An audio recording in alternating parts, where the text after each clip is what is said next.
ጤና ይስጥልን እንደምን አላችሁ? ዛሬ የብዙ ሰዎችን ህይወት ያመሰቃቀለውን ችግር እናያለን። ይህም ለቤተሰብ መፍረስ፣ ሰዎች በማንነታቸው እንዳይተማመኑ የሚያደርግ፣ እንደ ማህበረሰብና ሀገር ሰዎች ተስማምተው ተዋደው ተባብረው ስኬታማ እንዳይሆኑ የሚያደርግ አንድ አደገኛ የሆነ ካወቅነው ከሰራንበት ስኬታማና ደስተኛ ህይወት እንድንኖር ያደርገናል። ካልሆነ ግን እኛ ሳናውቀው እሱ እየገዛን እየመራን ህይወታችንን እያመሰቃቀለ ይሄዳል። ይህን ቁልፍ ጉዳይ ለማወቅ ወስኑ። ይህንን ቪዲዮ እስከ መጨረሻው ተከታተሉ።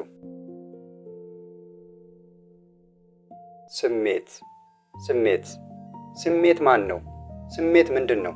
ከዛስ ስሜታዊ ብልህነት ሲገለጽ ስሜታዊ ብልህነት ምንድን ነው ብለን ስንነሳ ስሜታዊ ብልህነት ማለት የራስንም ሆነ የሌሎችን ስሜት መረዳት፣ መቆጣጠር እና በበጎ መንገድ መጠቀም መቻል ነው።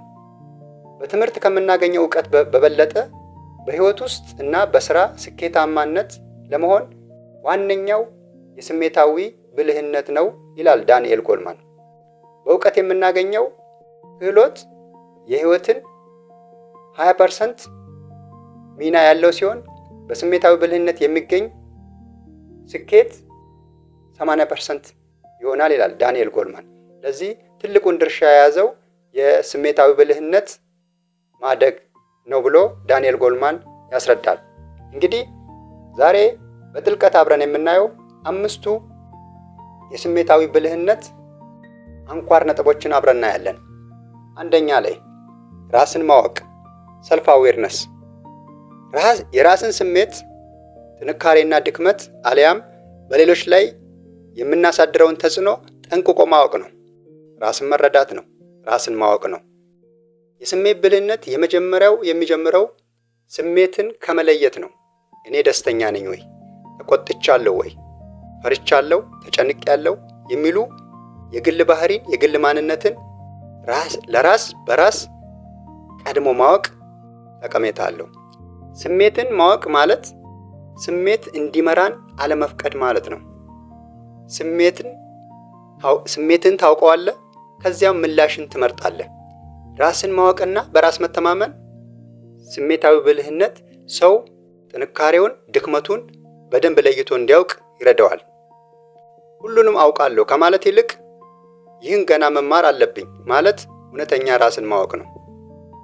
ስለዚህ ሰው ማንነቱን፣ ባህሪውን፣ አመሉን ጠንቅቆ ማወቅ ነው።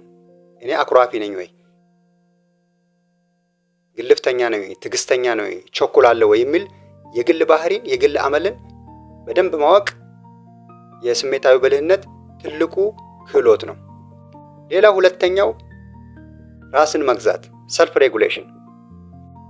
በግፊት እና በቁጣ ጊዜ ስሜትን መቆጣጠር እና በሰከነ መንፈስ ማሰብ ትልቅ እውቀት ነው። ትልቅ አቅም ነው። ድንገተኛ ቁጣን ለማስወገድ ያግዛል። ስሜትን መቆጣጠር፣ ቁጣ ሲመጣ ወዲያውኑ አለመመለስ፣ በተቆጡ ጊዜ የሚጸጽቱበትን ነገር አለመናገር፣ በስሜት ግፊት ውስጥ ሆኖ የተሳሳተ ውሳኔ ከመውሰድ መጠንቀቅ ናቸው። እንግዲህ በዚሁ በሁለተኛው ነጥብ ላይ የምናየው ራስን መቆጣጠር ኢሞሽናል ሬጉሌሽን ኦር ሰልፍ ሬጉሌሽን የሚባለው ራስን መግዛት ነው። ይሄ የምንኖርበት ዓለም ብዙ ውጣ ውረዶች አሉ። ተግዳሮት አለ። የሚያበሳጭ፣ የሚያስደስት፣ የተለያዩ ባህሪን የሚያቀያይሩ ሁኔታዎች፣ ክስተቶች ሲፈጠሩ ቆም ብሎ ራስን መቆጣጠር፣ ራስን መግዛት ተገቢ ውሳኔ ለመወሰን፣ ተገቢ እርምጃ ለመውሰድ ያግዛል ማለት ነው። ብዙ ጊዜ ሰዎች የሚጋጩት ራስን ባለመግዛት ነው። ስሜትን ባለመቆጣጠር ነው። ስሜትን መግዛት፣ ስሜትን መቆጣጠር ለተለያዩ ውሳኔዎች፣ ለተለያዩ እርምጃ መውሰድ በጣም መሰረታዊ ነው ማለት ነው። ራሱን የማይገዛ ሰው፣ ራሱን የማይቆጣጠር ሰው የሚወስደው ውሳኔ፣ የሚወስደው እርምጃ እንዲጸጸት የሚያደርገው ይሆናል ማለት ነው። ብዙ ሰዎች ዛሬ ማረሚያ ቤት የሚገኙት ጥቂት ደቂቃ፣ ጥቂት ጊዜ ወስደው ቢያስቡበት፣ ራሳቸውን ቢገዙ፣ ራሳቸውን ቢቆጣጠሩ መወሰን የሌለባቸውን ነገር፣ እርምጃ መውሰድ የሌለባቸውን ነገር ሊተው የሚችሉበት አጋጣሚዎች ነበሩ። ግን ስሜቱን መቆጣጠር ሲችሉ ስሜቱ መልሶ እነሱን ሲገዛቸው አላስፈላጊ ውሳኔ ወስነው አላስፈላጊ እርምጃ ወስደው መገኘት የሌለባቸው ቦታ ላይ እንዲገኙ ሆኗል ማለት ነው። እና በዚህ ቦታ ላይ ሰው በህይወቱ ደስተኛ እንዲሁም ስኬታማ ሆኖ ለመኖር የሚመጡ ስሜቶችን በቀን በቀን የሚፈራረቁ የግል ስሜቶችን ቆም ብሎ በማሰብ ራስን መግዛት፣ ራስን መቆጣጠር፣ ለጥሩ ውሳኔ ለጥሩ እርምጃ መውሰድ መሰረታዊ ነው ማለት ነው። ሌላው ሶስተኛ ላይ የምናየው ራስን ማነሳሳት ሰልፍ ሞቲቬሽን። ሰው ራሱን ካነሳሳ፣ ራሱን ካበረታታ፣ ራሱን ካነቃቃ ማናቸውንም ተግዳሮቶች አልፎ ውጣ ውረዶችን አልፎ ያስበበት ቦታ ይደርሳል። ራስን ማነሳሳት ከገንዘብ ወይም ከውጫዊ ሁኔታ ከመነሳሳት ይልቅ በውስጣዊ ዓላማ ወይም ግብ መመራት፣ በውስጥ ዓላማ በውስጥ ግብ በራዕይ መመራት። ተስፋ ለመቁረጥ እንቅፋት መቼም ይኖራል፣ የትም ይኖራል። እንቅፋቶችን እንደ መማሪያ ማየት እንጂ ወደኋላ መመለሻ ተስፋ መቁረጫ መሆን የለበትም። ውስጣዊ መነሳሳት ያለው ሰው ማናቸውንም እንቅፋቶች ማናቸውም ውጣ ውረዶችን አልፎ ያስበበት ቦታ ይደርሳል ማለት ነው። እንቅፋት ሲመጣ ተስፋ መቁረጥ ሳይሆን በስሜታዊ ብልህነት ግብን እያስታወሱ ከወደቁበት እንደገና እየተነሱ ወደፊት መቀጠልን ይጠይቃል ማለት ነው። ለዚህ ውስጣዊ መነሳሳት ሰልፍ ሞቲቬሽን፣ ኢንተርናል ሞቲቬሽን ለሰው ልጅ ስኬት በጣም መሰረታዊ ነው ማለት ነው። ሌላው በአራተኛ ነጥብ ላይ የምናየው ሌሎችን መረዳት ኢምፓቲ። ከአምስቱ የስሜታዊ ብልህነት ምሰሶዎች አራተኛ ላይ የምናየው ሌሎችን መረዳት ወይም ደግሞ ኢምፓቲ የምንለው ይሄ ርህራሄ፣ የሌሎችን ስሜት በእነሱ ቦታ ሆኖ መረዳት፣ ስሜታቸውን መረዳት፣ እነሱን ማዳመጥ፣ ይሄ ርህራሄ ሌሎችን መረዳት የሚል ነው። እንግዲህ ርህራሄ ሌላ ሰው ከአንተ ጋር ባይስማማም የእሱን ስሜት ለመረዳት መሞከር ማለት ነው። እኔ በሱ ቦታ ብሆን ምን ይሰማኝ ነበር? ይህ ቀላል አይደለም፣ ብዙ ግጭቶችን ይቀንሳል። ርህራሄ ራስን በሌሎች ቦታ ሆኖ ማሰብ፣ ስሜታቸውን መጋራት፣ ራስን በሌሎች ቦታ ሆኖ መገንዘብ፣ ይሄ የእርስ በርስ ግንኙነትን ያጠናክራል። ርህራሄ ያሳድጋል፣ ግንኙነትን ያጠናክራል። ብዙ ጊዜ ሰዎች የማይግባቡት በሐሳብ የሚተላለፉት በዚህ ነጥብ ላይ ነው። አንዱ የሆነ የሚያበሳጭ ስሜት ውስጥ ካለ አንዱ ደግሞ የዛን የተበሳጨውን ሰውዬ ስሜት ካልተረዳው ወይም ስሜቱን ካልተጋራለት ያ የተበሳጨው ሰው የበለጠ ብስጭቱ ጨምሮ ከዛ ሰው ጋር አለመግባባት ይፈጠራል ማለት ነው።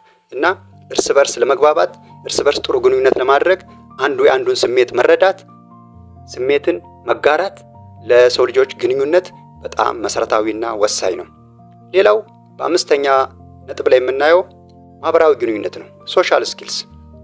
ሶሻል ስኪልስ መልካም ግንኙነት መፍጠር፣ ግጭት ሲፈጠር በሰላም መፍታት እና ሰዎችን ለበጎ ነገር ማነሳሳት፣ ሰዎችን በበጎ ነገር ይዞ መቀጠል፣ በቡድን ስራ ስኬታማ መሆን እና ሰዎችን ማቀናኘት፣ ይሄ ማህበራዊ ግንኙነት ነው። ሶሻል ስኪልስ ሰው ከሰው ጋር ነው የሚኖረው።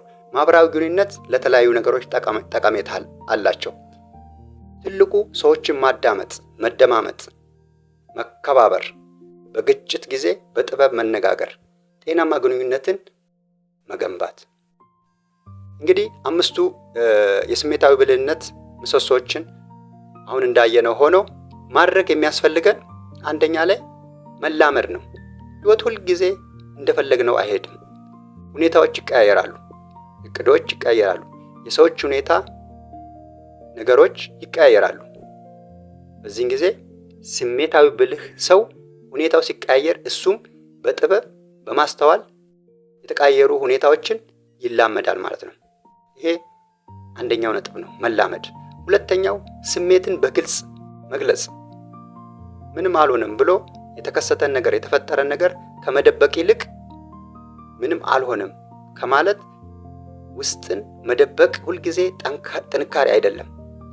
ስሜትን በቤት ቦታ ገልጸዋለሁ፣ የት ገልጸዋለሁ፣ በማን ላይ ገልጸዋለሁ፣ በምን ሁኔታ ገልጸዋለሁ የሚለው ትልቅ ጥበብ ነው።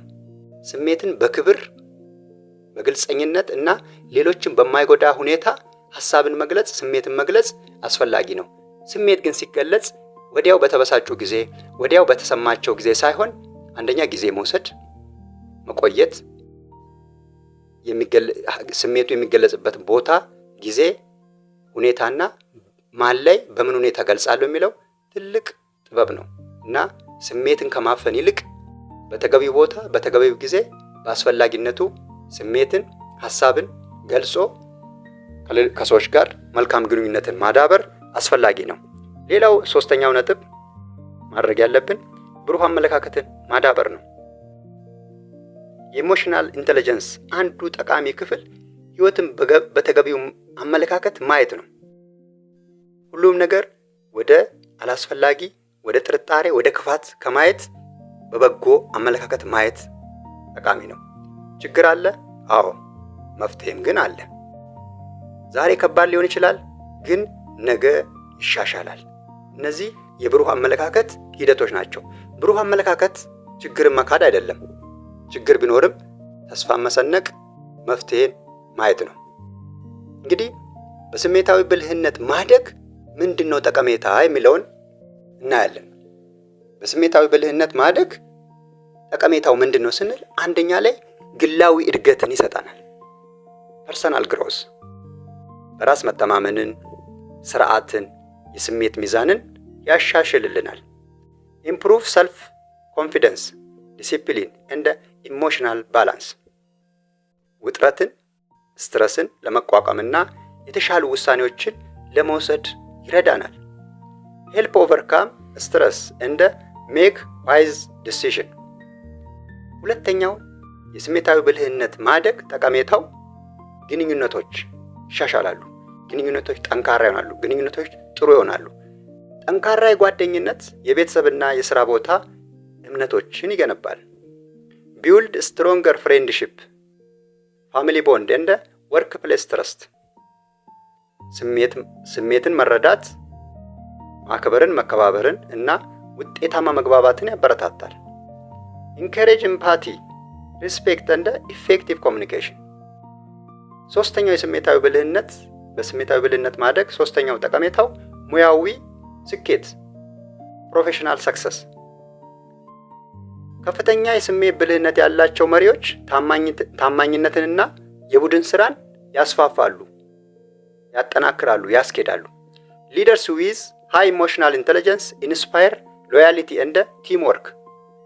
የስሜት ብልህነት ያላቸው ሰራተኞች ከለውጥ ጋር በፍጥነት ይላመዳሉ፣ ጫናዎችንም በተሻለ ሁኔታ ይቋቋማሉ። ኢምፕሎይ ዊዝ ኢሞሽናል ኢንተለጀንስ አዶፕት ቱ ቼንጅ ኤንድ ሃንድል ፕሬዠር ቤተር። አራተኛው የስሜታዊ ብልህነት ማደግ ጠቀሜታው የግጭት አፈታት፣ አለመግባባቶችን በተረጋጋ ሁኔታ ይፈታሉ። በቤት ውስጥ ሊሆን ይችላል፣ በስራ ቦታ፣ በማህበረሰብ እንዲሁም እንደ ሀገር አለመግባባቶች ሲፈጠሩ የተፈጠረውን አለመግባባት በተረጋጋ ሁኔታ እንዲፈታ፣ መፍትሄ እንዲያገኝ፣ እርቅ እንዲወርድ ያስደርጋል ማለት ነው። በግልና በሙያዊ አካባቢዎች ውስጥ ስምምነትንና ሰላምን ይፈጥራል። ሰው እንዲስማማ ከመራራቅ ይልቅ ከመሸሽ ይልቅ መቀራረብን፣ ሰላምን፣ መልካም ግንኙነትን፣ እርቅን፣ አንድነትን ያዳብራል ማለት ነው። አምስተኛው ጠቀሜታ የአእምሮና የአካል ጤንነት ሜንታል እንደ ፊዚካል ሄልስ። ውጥረትን፣ ጭንቀትንና ከመጠን ያለፈ የሥራ ድካምን ይቀንሳል። አጠቃላይ ጤንነትን የሚያግዝ አዎንታዊ አመለካከትን ያበረታታል። በተለይ በስሜታዊ ብልህነት ከፍተኛ ደረጃ ላይ ያለ ሰው፣ በስሜታዊ ብልህነት ያደገ ሰው አመለካከቱ አዎንታዊ ነው። ነገሮችን አይጠራጠርም። በፍራቻ፣ በጥርጣሬ፣ በስጋት ከማየት መልካሙን እይታ፣ በጎውን እይታ በማየት መልካም አመለካከትን ይዞ ይኖራል ማለት ነው። ሲጠቃለል የስሜታዊ ብልህነት ለራስ ግንዛቤ፣ ለስሜት ቁጥጥር፣ ለተነሳሽነት፣ ለርህራሄና ለማህበራዊ ግንኙነት መሰረት ነው። ይህ ለስኬት፣ ለደስታና ለጤናማ ግንኙነት እጅግ አስፈላጊ ያደርገዋል። እንግዲህ በስሜታዊ ብልህነት ማደግ ጠቀሜታውን እንደዚሁ 5 ነጥቦችን ከዘረዘር እንዴት አድርገን በምን ሁኔታ በስሜታዊ ብልህነት ማደግን ለማሻሻል የሚረዱ የዕለት ዕለት ልምምዶችን ደግሞ እናያለን። ይህም ስሜትን በጽሁፍ መመዝገብ፣ ምን እንደተሰማ እና ለምን እንደተሰማ መጻፍ፣ መለማመድ፣ ካለፈው የስሜት መዘበራረቅ መማር፣ ለምን ተናደድኩ፣ ምንኛ ተናደድኩ፣ እንዴት ተናደድኩ የሚሉ ወደኋላ የኋላውን ወደፊት እያመጡ ያንን መገምገም፣ ይሄ ካለፈው ለመማር ካለፈው ትምህርት ለመውሰድ ያግዛል ማለት ነው። ሌላው አስተዋይነት ያለው እረፍት ማድረግ፣ ምላሽ ከመስጠት በፊት ለዛ ለተሰማን ስሜት ወዲያው ምላሽ ከመስጠት በፊት ቆም ብሎ ትንፋሽ መውሰድ፣ ጊዜ መውሰድ፣ ከዛ አካባቢ ዞር ማለት፣ የተፈጠረው ብስጭት የሚያናድደው ሁኔታ እስኪቀዘቅዝ ከዛ ቦታ ዞር ማለት፣ ጊዜ መውሰድ፣ ስለ ሁኔታው ማሰብ፣ ይሄ የስሜታዊ ብልህነት መሻሻል እድገት ሂደት ነው ማለት ነው። ሌላው የርህራሄ ልምምድ፣ ለሰው ልጆች መራራትን መለማመድ ነው። በአንድ ሌሊት የሚሆን ነገር የለም። በአንድ ቀን፣ በአጭር ቀናት፣ በሳምንት፣ በወር የሚፈጠር የብልህነት ማደግ አይገኝም። ምን ይጠይቃል? ልምምድን ይጠይቃል። የርህራሄን መለማመድ በየቀኑ በየጊዜው ከሰዎች ጋር በምናደርገው የእርስ በርስ ግንኙነት ርህራሄ መለማመድ፣ በሌሎች ሰዎች ቦታ ራስን እያስቀመጡ በሌሎች ሰዎች ቦታ ሆነው ነገሮችን ማሰብ፣ ነገሮችን ማሰላሰል፣ ይሄ ርህራሄ መለማመድ ነው። ሌላው አስተያየት መጠየቅ ነው። ፊድባክ ሴኪንግ፣ ስሜቶ በእነሱ ላይ እንዴት ተጽዕኖ እንደሚያሳድር የሚያምኗቸውን ሰዎች መጠየቅ ነው። አስተያየት ስጡኝ፣ ኮመንት አድርጉኝ፣ ስለ ባህሪዬ፣ ስለ አካሄዴ ኮመንት ስጡኝ፣ አስተያየት ስጡኝ ብሎ ከጓደኛ ከሚታመን ሰው አስተያየት ወይም ፊድባክ መውሰድ፣ ይሄም ለስሜታዊ ብልህነት ማደግ መሻሻል መንገድ ነው ማለት ነው። ሌላው አምስተኛውና የመጨረሻው ንቁ አድማጭ መሆን ነው። ሁልጊዜ ንቁ አድማጭ መሆን ነው። አክቲቭ ሊስኒንግ።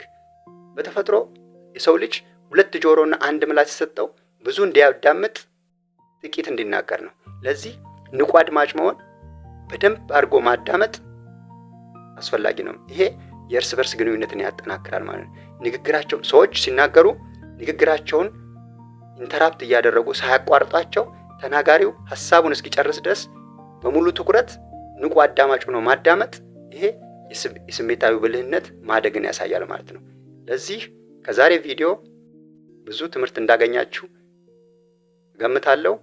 ቪዲዮውን ከወደዳችሁት ላይክ፣ ሼር እንዲሁም ቻናላችንን ሰብስክራይብ ያድርጉ። ስላዳመጣችሁኝ እጅግ አድርጌ አመሰግናለሁ።